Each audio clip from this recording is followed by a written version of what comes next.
Sino? Diyan na yung papa mo. Yung mga nito na ako yan eh. Ayoko. Ano yan? Si Aquino po.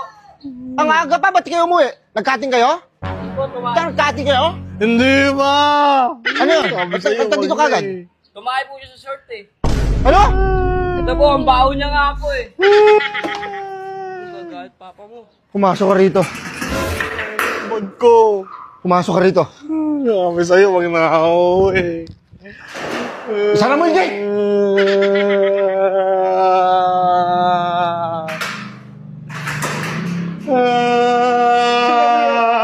Hoy! Sinabihan na kita. Isang malaking kahihiyan niya sa pamilya natin. Hindi ko mo... Di ba sinabihan na kita? Araw-araw pag pumapasok ka.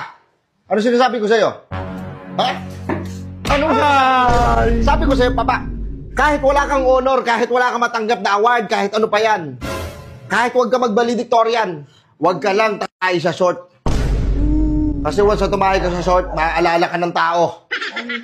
Yung mga valedictorian, yung mga matatalino, makakalimutan yan. Kung sino mga pangalan ng mga yan, kung ano pa apelido ng mga yan. Pero yung tayo ka sa short, maaalala ka. Nakakahiya. Hindi ko matanggap. Araw-araw ko ito sinasabihin, di ba? Sorry. Bakit mo binasabog yung feelings mo doon? Na kita. Hindi yun na lang pigilan nilabas eh. Di ba meron naman kayong CR doon? Hindi na ako umabot. Hindi umabot, bakit hindi mo papaabutin? Masungit kasi yung teacher namin eh. Nahihiya ako magsabi. Oh shit! Nakakahiya ka. Nakakahiya ka. Ako, hindi ko ginawa yan. Never kong ginawa yan. Kasi iniisip ko yung apelido namin. Paano pag-aakit ako sa stage, hindi ka nasasama sa... Hindi na! Ayoko na sumama. Ano? Aquino.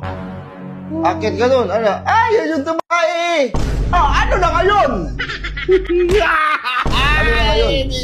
Ano yung harap ko ngayon sa iba? Hindi ko naman sinasadya eh. Hindi ko naman sinasadya eh. Hindi mo sinasadya? Nararamdaman mo na yun ah. Kumatayo na yung balahibo mo. Oo. Tapos dun kayo magbibinaho sa school. Yung katabi ko kasi hinihipan pa yung leg ko eh. Nakakita na yung lalo. Eh, bakit mo pinahipan ang leeg mo? Bakit mo pinahipan? Sabi ko kasi wag niya itutok sa akin electric fan. Eh tapos ano, ang kulit-kulit niya, hinihipan niya ako. Wala na!